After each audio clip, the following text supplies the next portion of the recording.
बिस्मिल्लाहिर्रहमानिर्रहीम रब्बि इश्रह ली सदरी वयस्सिर ली अमरी वहलुल उक़दतम मिन लिसानी यफ़क़हू क़ौली। अल्लाह ताला सबका हमेशा हमेशा का ठिकाना जन्नतुल फिरदौस बनाए इंशाअल्लाह। और हम इस माह मुबारक में इस दफ़ा ये जन्नत के उन्वान से गुफ्तगू कर रहे हैं। कल भी बात रखी थी, जन्नत जिसका सुनते ही हमारे जहन में आता है मकानात होंगे, महलात होंगे, एक आम तासुर है कि बाग होंगे जिसमें फल फूल नहरें। लेकिन एक और आयत के तर्जुमे का मफहूम यह है कि और तुम देखोगे और जहां तुम देखोगे नेमतें और एक अजीम मुमलिकत। और अगेन कल भी हमने ये बात की थी कि मैं अगर किसी चीज को अजीम कहता हूं तो मैं अपनी कैपेसिटी के लिहाज से कह रहा हूँ। अगर बिल गेट्स किसी चीज को अजीम कह रहा होगा तो वो अपनी कैपेसिटी के लिहाज से कह रहा होगा। ये कायनात का रब कुरान पाक में जिस चीज को अजीम कह रहा है वो पता नहीं फिर क्या आलम होगा, पता नहीं उसका क्या लेवल होगा। तो मैं यहाँ रोक के एक लम्हे को मैं टीम से गुजारिश करूंगा, अगर हम खाना खुदा की एक तस्वीर दिखा सकते हैं, खाना काबा की अगर एक तस्वीर दिखा सकें अगर एक लम्हे को, ये सही क्या कहना है सुभान। अब सुभान अल्लाह, अब आप ये खाना काबा का ये मंजर देखें और जो लोग जा चुके हैं और जो नहीं गए अल्लाह ताला उनको जाना नसीब फरमाए इंशाल्लाह। जो लोग जा चुके हैं वो रिलेट करेंगे। वो जरा सोचें इस घर पे, इस मंजर पे जब जिंदगी में आपकी पहली मर्तबा नजर पड़ी थी तो वो मंजर सबको याद होगा ना, वो मंजर नहीं भूल सकता इंसान। यानी मैंने तो सोचा हुआ था कि अच्छा ये कहूंगा, ये पढ़ूंगा, ये मांगूंगा, वो कुछ समझ ही नहीं आया, खत्म, ब्लैंक, खत्म। हाँ, काबे पे पड़ी जब पहली नजर, क्या चीज है दुनिया भूल गया, खत्म। यानी कुछ समझ ही नहीं आता कि ये क्या है, क्या यानी आप कहाँ पहुंच गए। तो जब काबा अचानक आंखों के सामने आता है तो ऐसा महसूस होता है कि मतलब दिल की धड़कन ही नहीं, वक्त भी ठहर गया है। अब ये सिर्फ बात की थी ये कंपैरिजन ड्रॉ करने के लिए कि हम जब एक तवील सफर तय करके, शायद सफर में कोई जहमत भी आती हो, यहाँ से जा रहे हैं सऊदी अरब जा रहे हैं, फ्लाइट है जो ट्रांजिट फ्लाइट है, कभी मौसम की सख्ती है, तो हम सोच रहे होते हैं कि नहीं यार जब बस ये सब कुछ इसलिए बिल्कुल ठीक है कि जब वहां पहुंचेंगे तो सब कुछ वसूल हो जाएगा, बल्कि वसूल से 1 करोड़ गुना ज्यादा हो जाएगा।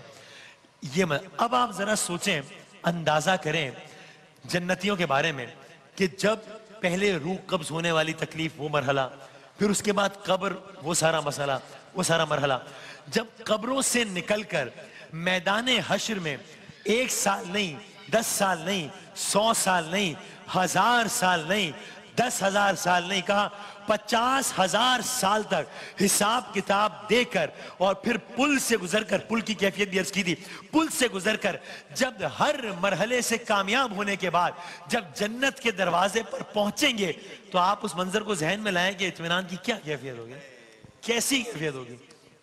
यानी मैं अगेन दुनिया के किसी मंदिर से कंपेयर करूं कि मैं अगर अपना कोई प्रोग्राम कर रहा हूं, बहुत धूप है, सख्त गर्मी है, 40 डिग्री सेंटीग्रेड है, हम गए थे कुछ सैलाब ज़दा इलाकों में, हम बलूचिस्तान में गए थे तो शदीद गर्मी, हब्स, लू।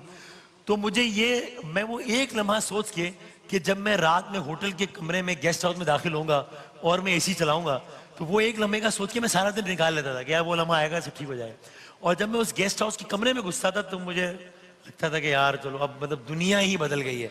एक छोटी सी कुछ घंटों की दुनियावी तकलीफ के बाद मैं एक छोटे से गेस्ट हाउस के छोटे से कमरे में जाके इतना रिलीफ महसूस कर रहा हूं।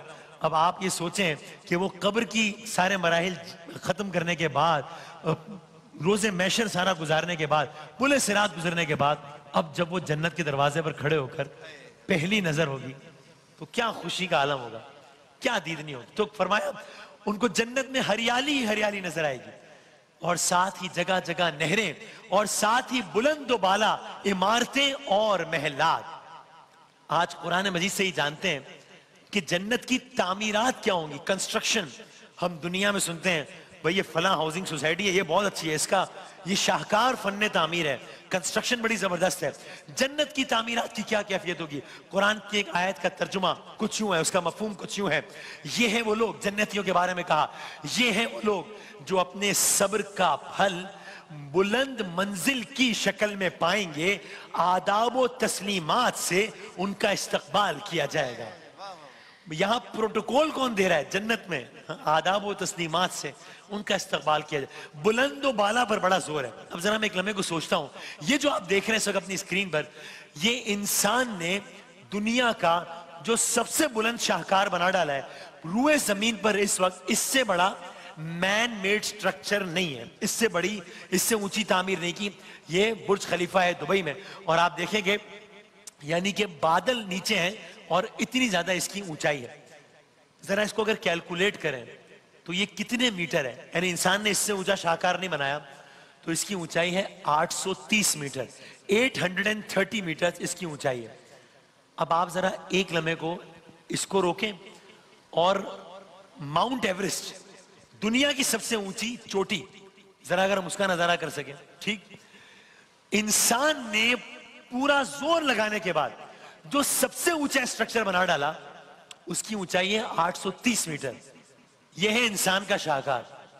और कुदरत ने जो सबसे ऊंचा शाहकार, जो सबसे ऊंची पहाड़ की चोटी है, उसकी ऊंचाई कितनी है? तकरीबन 9000 मीटर। 9000 मीटर। ये इंसान 21वीं सदी में पहुंचने के बाद, सब कुछ करने के बाद, तकरीबन 800 मीटर, ये तकरीबन 9000 मीटर, ये तो इस दुनिया में है जो कि हमने देख लिया है।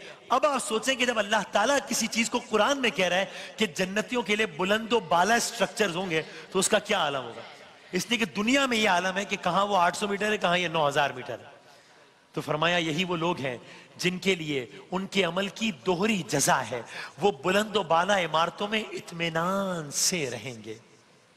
एक और आयत में तफसील कुछ इस तरह आती है कि ये मकानात एक मंजिला नहीं होंगे, ये मकानात 2 मंजिला नहीं होंगे, न जाने कितनी बुलंद वाला इमारत होंगी। और ज़हन में रहे सरकार दो आलम सल्लल्लाहु अलैहि वसल्लम की हदीस के मुताबिक इंसानों के जो कद होंगे जन्नत में, वो आदम अलैहिस्सलाम के कद के बराबर होंगे।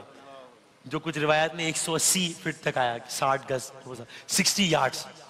क्या खूबसूरत कलाम है। देखा फरमाया जन्नत में तुम में से हर फर्द का कद आदम अलैहिस्सलाम जितना होगा, जन्नत में तुम में से हर फर्द की जो उम्र होगी वो ईसा अलैहिस्सलाम जितनी होगी, जन्नत में तुम में से हर फर्द का हुस्न जो है वो यूसुफ अलैहिस्सलाम जैसा होगा।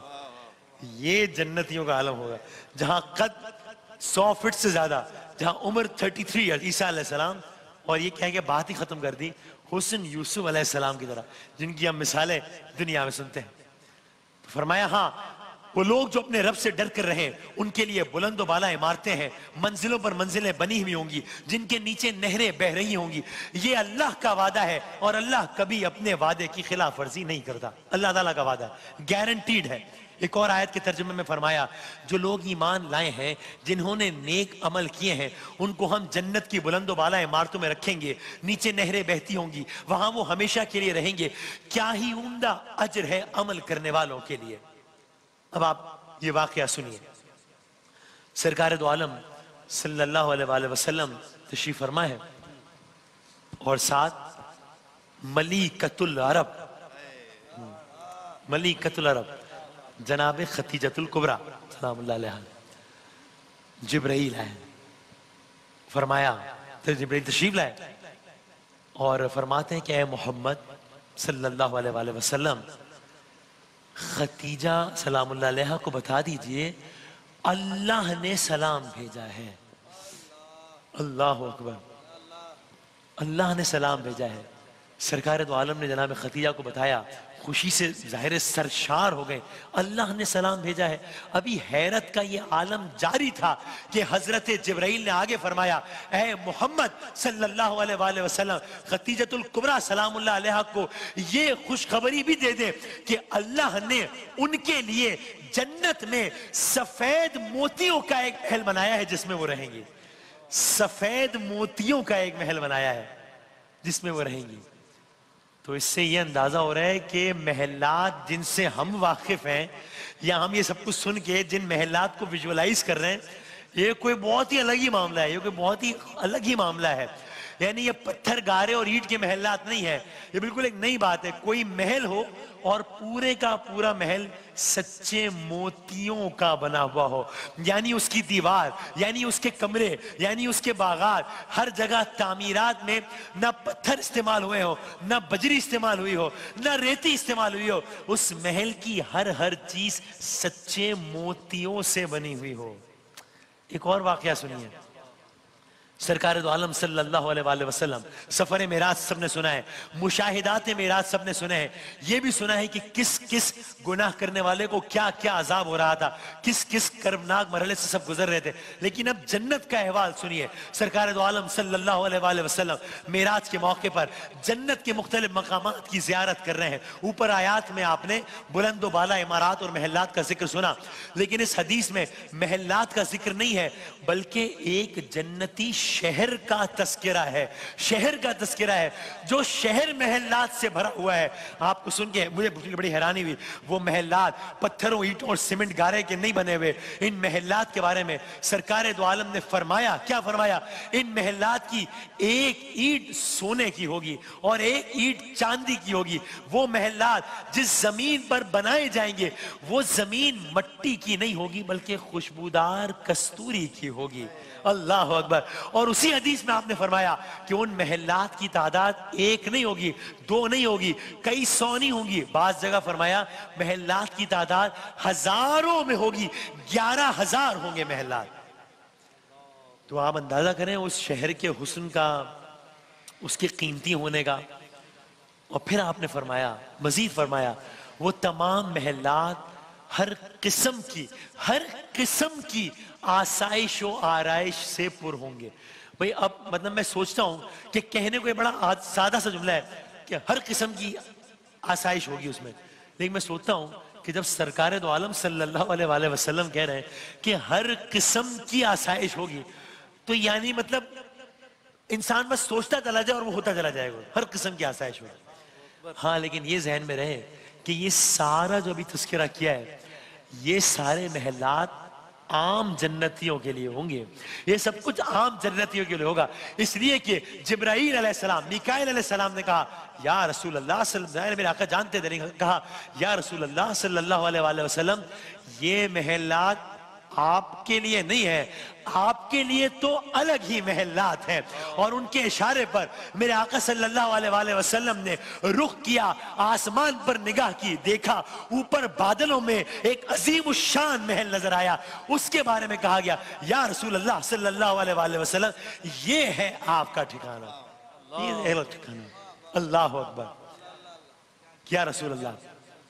بعض احادیث میں یہ بھی ملتا ہے کہ محلات کسی ایک علاقے میں نہیں ہوں گے، جیسا کہ دنیا میں ہوتا ہے نا، ایک شہر ہے، دنیا کے آپ کسی بھی شہر میں چلے جائیں، اچھے سے اچھا شہر ہو، لیکن بہترین جو فن تعمیرات ہوتی ہیں وہ ایک مخصوص علاقہ، بھئی یہ ڈاؤن ٹاؤن ہے نیو یارک کا، اس کے کیا کہنا ہے، بھئی یہ بڑا، یہ مینہٹن، بھئی یہ پوش ایریا ہے، بھئی یہ وہ شیخ زائد روڈ ہے، بھئی اس میں جو عمارات ہیں نا اس کے کیا کہنے ہیں۔ لیکن یہاں یہ معلوم ہوتا ہے کہ کچھ علاقے نہیں ہوں گے، کچھ محلات نہیں ہوں گے، جیسا کہ دنیا میں بعض پوش علاقے ہوتے ہیں، بعض کم درجے کے ہوتے ہیں، بلکہ یہ محلات جنت کے طول و عرض میں پھیلے ہوئے ہوں گے۔ حدیث میں آیا، سرکار دو عالم صلی اللہ علیہ وآلہ وسلم نے فرمایا جس نے جھوٹ بولنا چھوڑ دیا اس کے لیے جنت کے کناروں میں ایک محل بنایا جائے گا، جس نے حق پر ہونے کے باوجود بلا وجہ کی بحث چھوڑ دی اس کے لیے جنت کے بیچ میں محل بنایا جائے گا۔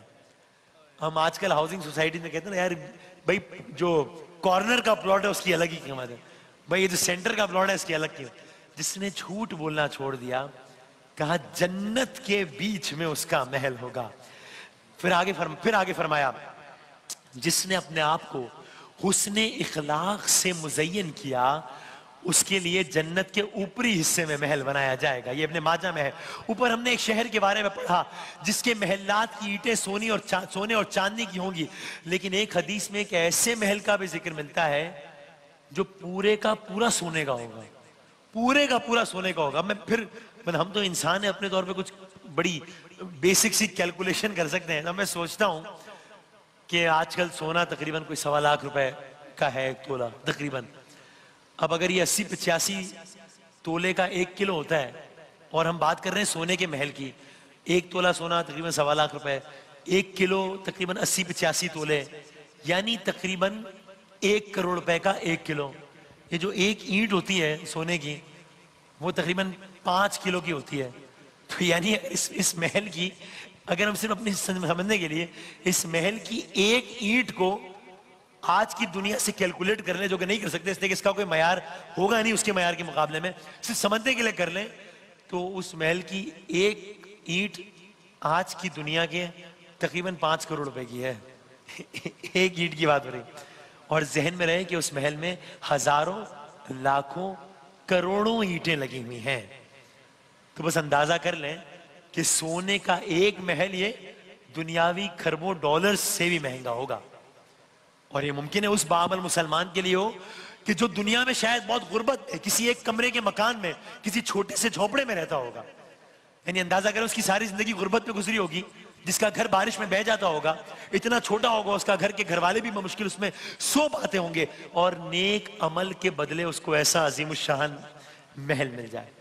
تو بس اللہ تعالیٰ اللہم اجرنا من النار، اللہ تعالیٰ سب کو جہنم کی آگ سے محفوظ رکھے اور سب کا ٹھکانہ جنت الفردوس قرار فرمائے۔ انشاءاللہ گفتگو آگے کل جاری رکھیں گے انشاءاللہ۔